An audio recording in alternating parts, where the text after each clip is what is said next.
Hi! Welcome to eBiyahe.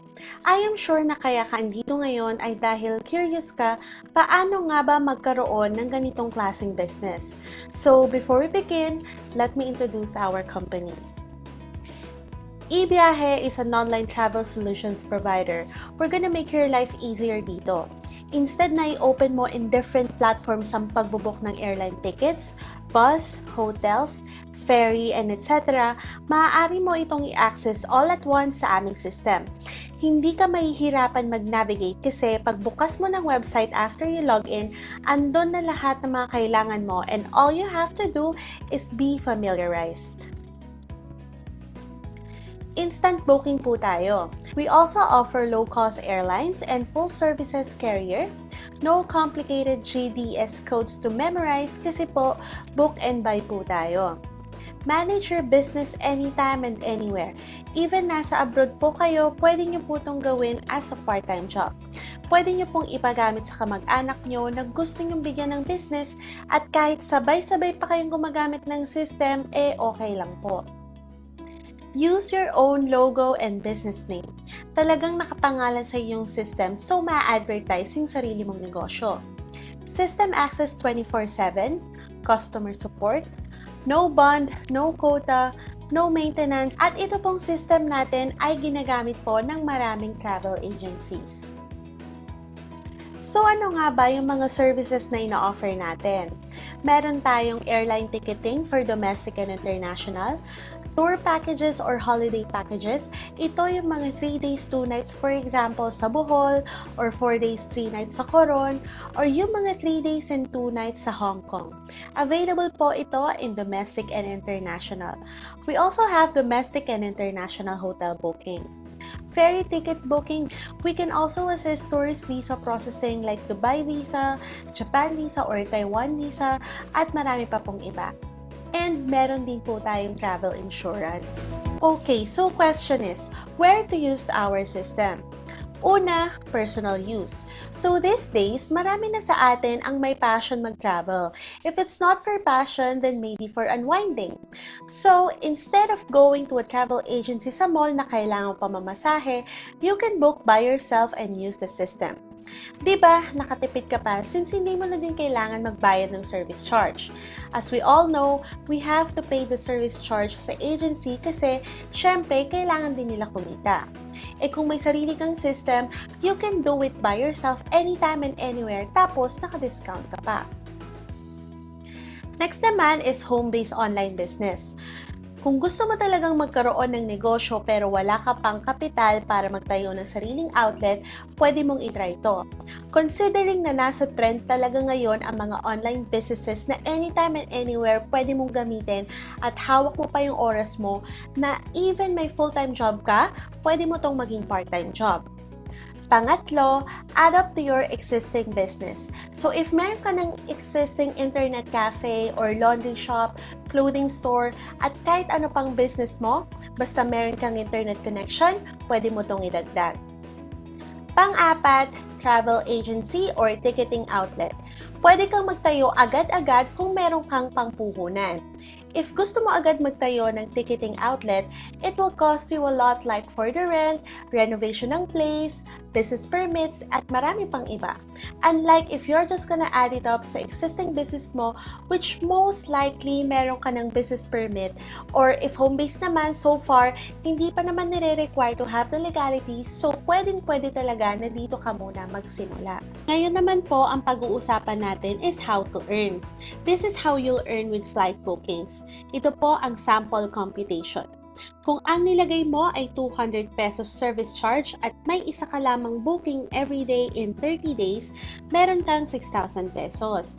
Paano naman kung ginalingan mo pa at nagkaroon ka ng at least 2 bookings sa isang araw?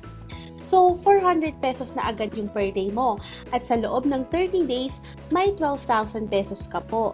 Okay po ba yan sa inyo? Even main income or additional income, sa amin, okay na okay po yan. Bakit?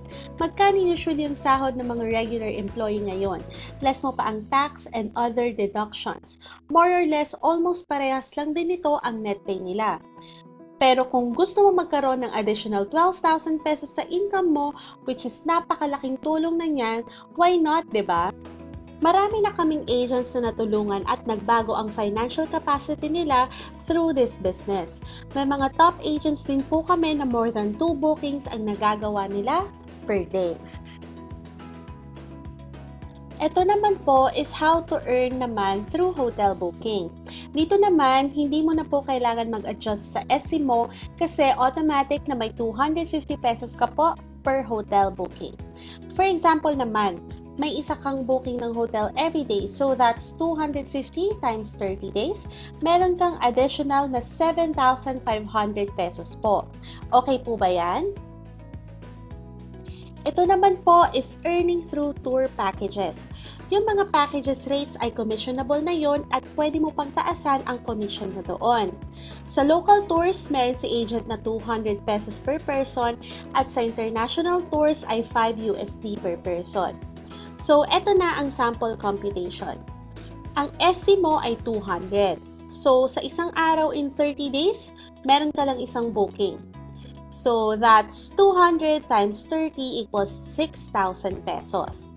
Paano pag group booking? Kadalasan naman ay hindi lang isa ang nagbo-book, talagang maramihan. So, sample uli. Yung SC mo na 200 times 10 equals 2,000. Tapos, peak season pa. In 15 days, meron kang ganyang booking. So, that's gonna be 2,000 times 15 equals 30,000 pesos. Napakaganda po talagang income nito or additional income kasi marami pong pagkukuhanan ng income, hindi lang po isa.